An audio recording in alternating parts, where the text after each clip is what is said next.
Allô, bienvenue pour cette quatrième capsule avec Claudia. Si vous n'avez pas vu la capsule 1, 2 et 3, je vais mettre les liens dans la description. Claudia est venue nous parler de développement spirituel et d'aspect spirituel et tout ce qui l'entoure. Je te laisse maintenant la parole, Claudia. Génial, Chantal, merci beaucoup. Alors, avant de débuter, je vais tout de suite partager notre petit visuel pour la rencontre. Alors, c'est parti, Chantal, aujourd'hui, un beau sujet très vaste.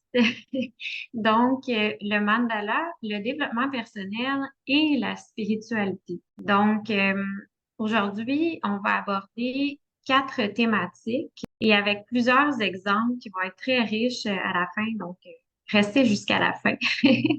Alors, on va parler de la dimension spirituelle. Qu'est-ce qu'on entend par là? On va parler aussi de l'art ou les arts visuels comme chemin ou voie d'accès vers la dimension spirituelle, les apports uniques de la création, en fait, et le mandala comme finalement voie d'accès vers notre spiritualité. Je vais d'abord te parler de ce qu'on entend en ergothérapie, hein, parce que moi, c'est sûr que j'ai ma lunette d'ergo là, quand je parle de dimension spirituelle de la personne. En fait, la dimension spirituelle, elle est au cœur de la personne et de notre modèle canadien du rendement et de l'engagement occupationnel en ergothérapie. Je vais aller chercher de l'information dans cet ouvrage-là qui est de Marianne McCall, Spirituality and Occupational Therapy. Donc, c'est vraiment attardé à la dimension spirituelle en ergothérapie. En fait, on décrit la dimension spirituelle comme étant une force vitale qui est omniprésente, la manifestation d'un moi supérieur, une source de volonté et d'autodétermination. Autodétermination, on entend par là un peu comme l'empowerment, finalement. Un sentiment de sens, de but et de connectivité, finalement, que les gens vont expérimenter dans leur quotidien. Donc, la spiritualité, au sens où on l'entend en ergothérapie, c'est quand une personne, elle fait une activité, puis elle a vraiment un sentiment de connexion, finalement, de pleine connexion à ce qu'elle est en train de faire au présent, à l'environnement, à l'espace et au temps. C'est quand même assez complexe et vaste comme sujet. Et maintenant, ce dont je vais te parler, c'est de la deuxième thématique, qui est l'art comme chemin. Et là, je me suis entre autres basée sur ce livre-là qui est écrit par une art thérapeute qui s'appelle Pat B. Allen. Art is a spiritual path. Donc, l'art est un chemin spirituel, finalement. Ce qu'elle nous dit, Pat B. Allen, c'est que l'art n'est pas une religion, mais une pratique qui nous aide à tisser nos idéaux et nos convictions qui guident nos vies. Donc, vraiment, la spiritualité et l'art nous aident à mieux guider nos vies. Créer de l'art peut être comme un rituel, finalement. Ça demande aussi de la discipline. Puis ça nous connecte à la force créatrice qui est connectée finalement au divin. Se connecter à cette source divine-là et accéder de cette façon-là à notre sagesse intérieure, à notre intuition sur les problèmes de la vie. Donc, ça nous aide à prendre une autre perspective, à trouver un chemin vers plus de sens, finalement. Elle a décrit l'acte créateur comme étant une façon d'accéder à notre âme, finalement. Puis c'est une porte aussi sur le présent. Donc, ça rejoint un peu ce que je disais plutôt sur la dimension spirituelle là, de la personne. Donc, je suis retournée ensuite dans ce livre-là pour te parler des apports de la création. Donc, qu'est-ce que ça nous apporte de créer finalement par le biais du mandala ou par le biais des arts visuels? Ça nous apporte plusieurs choses. D'abord, on peut créer de l'ordre, de l'harmonie dans nos situations quotidiennes où on ressent des fois, on en parlait, mais tu sais, on se sent des fois dépassé, où on sent qu'il y a un peu de chaos autour de nous. Donc, ça nous aide à retrouver de l'équilibre puis à amener plus d'harmonie finalement à partir du chaos. En fait, la création peut aussi nous aider à faire face à ce qui est plus, on va parler de nos ombres ou ce qui est peut-être moins beau en nous, nos défis ou ce qu'on veut pas nécessairement voir. Donc, ça nous amène à avoir du courage pour faire face à ça, finalement. Puis à prendre des risques aussi. de la discipline, hein, on parlait que le fait, par exemple, de faire des mandalas chaque jour, ben, c'est un peu comme un rituel, une discipline, puis comme tout art, ben, on doit s'y consacrer finalement. Ensuite de ça, ça nous aide à tolérer des situations qui sont des fois plus ambiguës ou dont on comprend pas le sens a priori, ou tu sais, des fois, on vit des situations souffrantes, mais on comprend pas pourquoi on les vit nécessairement. Fait que ça nous aide à mieux traverser ou tolérer ça. La découverte de soi, la renaissance, la reconnexion, la transformation de soi pour mieux avancer finalement, et la présence à la beauté ici, qui était puis au plus grand que soi. Fait que on va en fait parler de ces apports-là, mais via le mandala. En fait, j'en ai déjà parlé, mais Anne-Marie Jobin, qui est la créatrice de la méthode du journal créatif, consacre tout un chapitre finalement là, sur le mandala. Parce que le mandala, elle le voit vraiment comme une voie d'accès vers le plus grand, le plus vaste, notre inconscient. Et en fait, la partie solide en soi sur laquelle on peut toujours se fier. Tu sais, on va parler d'intuition. Le mandala est vraiment une voie d'accès vers ça finalement. Je vais parler de différentes façons dont on peut utiliser le mandala, mais je pense que, en fait, ce qui va être le plus riche là-dedans, Chantal, c'est tous les exemples que toi, qui pratiques de façon journalière le mandala et de façon experte, finalement, tu vas pouvoir nous apporter puis enrichir ce que je vais amener comme information. On va parler d'abord d'apaisement.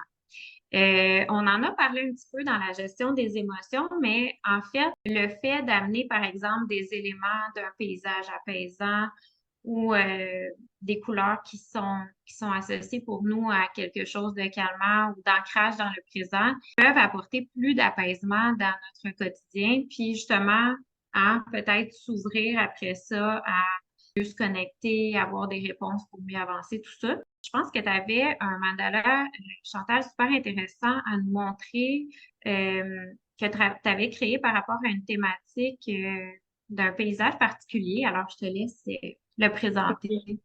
Je vais vous montrer un mandala parce que je me suis inspirée d'une aurore boréale.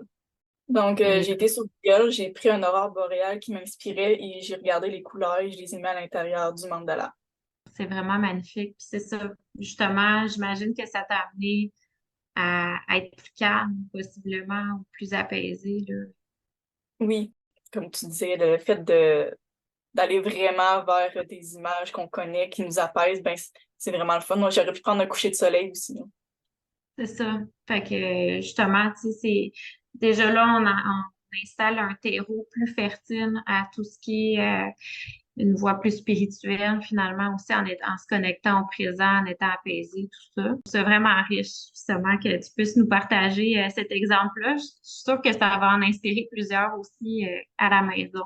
Ensuite de ça, ben, on a le mandala qu'Anne-Marie Jobin nomme le mandala hommage. Je l'ai combiné aussi avec la célébration. Là aussi, Chantal, tu avais un bon exemple. Je trouve qu'un exemple vaut mille mots. T'en as un que tu as créé par rapport à une thématique particulière là, à laquelle tu voulais rendre hommage. Fait que je vais te laisser le présenter aussi. Oui, dans le fond, j'ai pris les couleurs dans les énergies d'abondance, de fertilité. J'ai ajouté des couleurs de joie. Ici, c'est le jaune. Le vert étant l'abondance, l'espoir et la fertilité. Et j'ai rajouté du brun parce que pour moi, la terre-mère, c'est quelque chose aussi de fertile et d'abondant. Fait que tu es vraiment allé selon tes références à toi, puis ce à quoi tu voulais rendre hommage et même se voir manifester. Là, on va en parler du mandala de manifestation, mais je trouvais que c'était un super bel exemple là, euh, pour cette thématique-là. Un autre type de mandala, ce serait le mandala qu'on dit intuitif ou lié à l'intuition. Dans le fond, une des façons qu'on pourrait faire appel à son intuition, c'est simplement se connecter au présent, faire quelques respirations, puis laisser tout simplement émerger un symbole qu'on pourrait aller mettre dans un mandala choisi spontanément, peut-être devant plusieurs modèles du livre là, que t'offre Chantal. Puis, aller positionner un symbole au centre, puis le faire évoluer peut-être on parlait de doodling, euh, donc en d'autres lignes, en d'autres symboles, en voyageant là, vers les extrémités de notre mandala. Donc, ça serait une autre façon de se connecter à notre intuition. Même des fois, là, ça peut être si on a une question ou une interrogation, on pourrait même aller la marquer au haut de notre mandala, puis après ça, laisser émerger un symbole. Donc, faire appel à notre intuition, puis le laisser évoluer avec des couleurs, tout ça. Donc, ça pourrait être une autre façon de faire. Euh, ensuite, le prochain, là, le mandala d'équilibre et de réconciliation, on en a parlé, mais des fois, justement, on a certains opposés en soi, certaines émotions opposées. Tu sais, on est des êtres de contradiction aussi des fois, donc de pouvoir faire cohabiter ces éléments parfois opposés dans un même mandala, ben, contribue à nous rééquilibrer. Je pense qu'à ce niveau-là aussi, tu avais un bel exemple, là, Chantal, à nous présenter. Oui, avant, j'aimerais juste rebondir sur quelque chose quand tu as parlé d'intuition avec laisser émerger les Hmm. symboles. Oui, dans mon livre, on peut le faire, mais il y a aussi des mandalas qui laissent place à plus d'espace. C'est mes mandalas avec des traits de 4 mm, vu qu'il n'y a pas beaucoup de détails à l'intérieur. Ça laisse place à un plus grand espace pour laisser aller vraiment encore plus notre imagination avec vraiment des symboles, des motifs, même style Zentangle, comme vraiment qu'on a envie. C'est vraiment d'y aller avec le mandala, ce qui nous appelle aussi. C'est ça, puis justement, si on a besoin d'espace pour faire émerger plus notre intuition, je trouve ça intéressant que tu apportes là, cette précision-là. Justement, on a accès à des mandalas qui sont peut-être plus adaptés à faire émerger là, notre intuition. Donc, c'est une belle précision. Je vais vous montrer ce magnifique mandala-là. C'est celui avec la lune et le soleil. Donc vraiment, pour moi, le soleil, c'est lié à l'action, en quelque sorte son feu intérieur. La lune, c'est relié aux émotions, c'est vraiment d'aller puiser au fond de soi, aller voir ce qui se passe. Le soleil est d'ailleurs lié au feu et la lune à l'eau. J'ai été vraiment avec des couleurs qui m'inspiraient chacune des sections. Donc, j'ai choisi le bleu qui est relié aux émotions et j'ai choisi dans les teintes orange, jaune, rouge pour vraiment aller dans l'ancrage, le feu intérieur. Je trouve ça génial, justement. Fait que là, on voit qu'il y a un équilibre entre, si on veut, l'aspect réflexion ou intuition, puis l'action, donc faire appel à son feu intérieur. Donc, puis justement, la forme du mandala déjà appelle à ça. Fait que c'est très riche dans l'équilibrage. Et là, Chantal, on a un gros sujet aussi, c'est tout ce qui est mandala guérisseur ou de guérison. Moi, ce que je m'étais noté, c'est vraiment de peut-être d'amener la couleur dont on a besoin dans un moment euh, plus souffrant ou peu importe. Mais il y a tout un volet où on peut travailler avec justement les couleurs associées au système des chakras. J'aimerais ça que tu nous partages certaines de tes créations, ton expérience là, avec tout ça. Donc, je vais commencer par vous montrer le mandala, ce que j'ai fait à peu près il y a 3 ans. Là. J'étais pas encore tombée enceinte de Mélodie, en fait.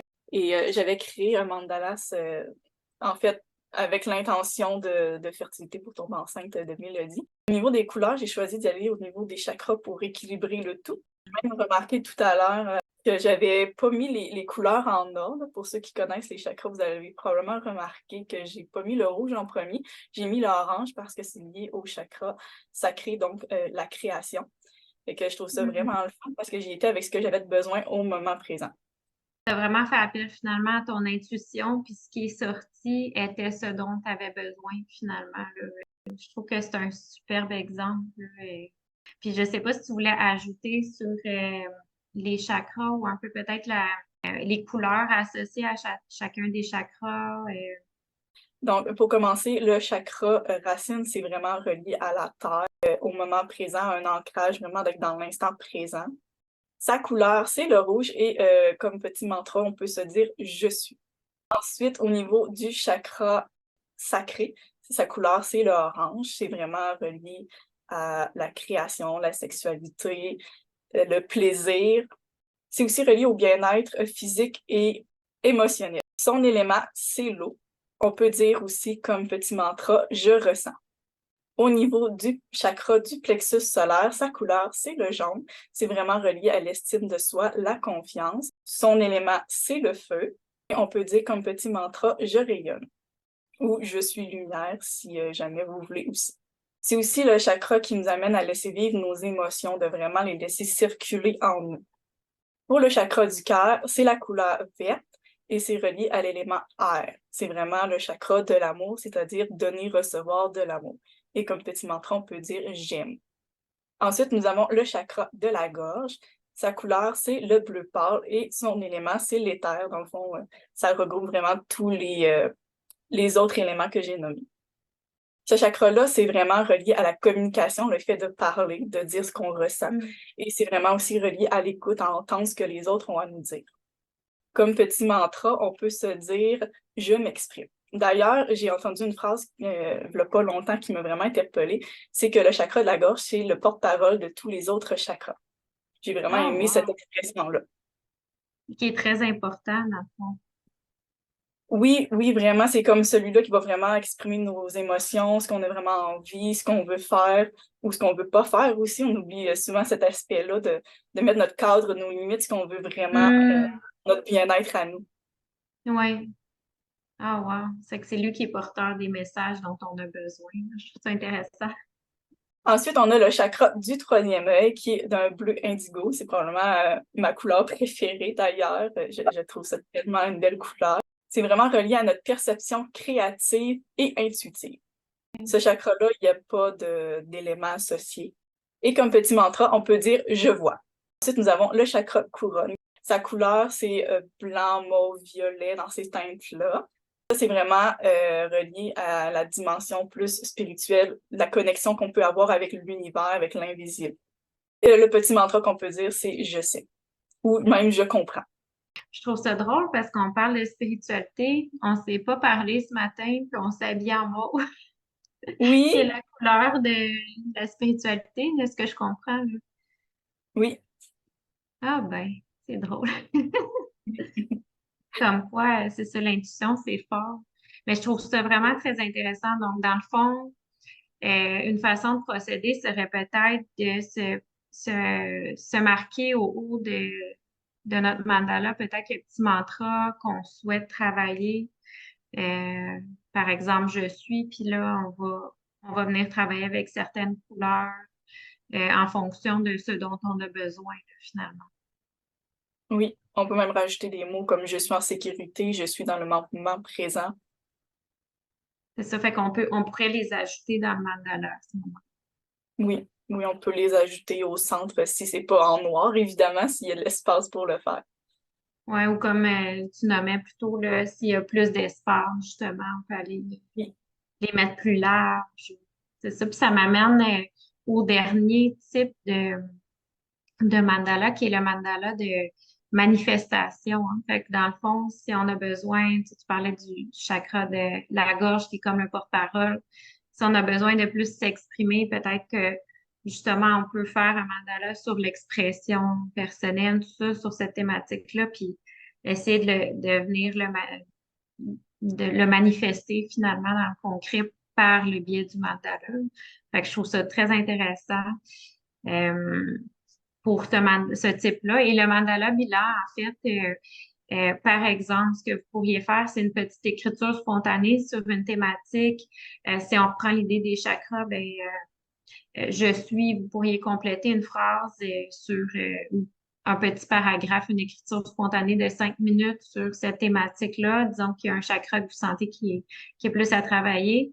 Puis ensuite, on pourrait aller sélectionner 4 ou 5 mots-clés, leur associer des couleurs, travailler avec ces mots-clés-là, ces couleurs-là dans notre mandala pour venir manifester là, ce dont on a besoin. Fait que, est-ce que ça ressemble un petit peu à ce que tu fais, Chantal, par le biais des mandalas? quand je le colorie, par contre, ça se fait vraiment dans ma tête, mais quand je crée mes mandalas, je laisse venir à moi les mots-clés qui y sont associés. Maintenant, avant, je le faisais pas, mais maintenant, je marque même la date. Ben, on peut dater, effectivement, comme ça, on peut voir une certaine progression dans notre évolution, ou se rappeler qu'à tel moment, on vivait telle chose, était sur le chemin parcouru.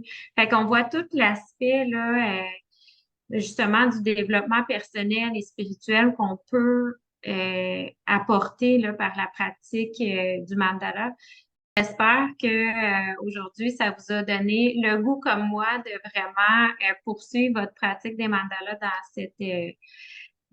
cette optique de développement personnel, de connexion à plus vaste, plus grand que soi, donc dans un esprit de connecter avec sa propre spiritualité. Fait que je te remercie, Chantal, de cette belle opportunité-là, de ce bel échange d'aujourd'hui. Ça me fait plaisir. Je me rappelle même quelque chose d'ailleurs. Moi, ce que je fais comme un peu en rituel au niveau de guérison, je vais, mettons, m'allumer une bougie pour vraiment être dans l'action, puis en quelque sorte nourrir mon feu intérieur. Ou je peux même amener des pierres à mes côtés, ou même boire une petite tisane. Vraiment, j'y vais avec le feeling du moment, les plantes qui me viennent à l'idée. Je n'aimerais pas de plante en quelque sorte, mais mettons une plante qui me calme, plus une pierre, puis vraiment le mandala. Je peux même rajouter de la musique ou ben non, des hertz. Vraiment, on peut laisser aller notre imagination, puis notre intuition, surtout parce que je pense que c'est la chose la plus importante, notre intuition, quand on s'en va dans quelque chose d'aussi intime, en quelque sorte, de notre spiritualité à nous. Effectivement, puis je trouve ça super l'exemple que tu donnes parce que ça ramène avec ce dont je parlais au niveau de la dimension spirituelle, mais vraiment la connexion avec son environnement, tu sais, puis la connexion avec le présent, fait que ça nous donne un visuel de tout ça aussi. Quand tu disais des bougies, des pierres, les plantes, tout ça. Donc, je trouve que ça boucle bien la boucle et ça donne une autre bonne idée de comment on peut utiliser là, les mandalas de Cremandazine. Fait que je trouve ça génial. Je vous Parfait. remercie vraiment d'avoir assisté à la capsule jusqu'ici. Je vous invite à rester à l'affût parce que Claudia et moi, on n'a pas encore terminé de filmer les capsules et il en reste 2. Donc, on se retrouve bientôt pour les 2 prochaines capsules. Je vous souhaite une magnifique fin de journée et à bientôt.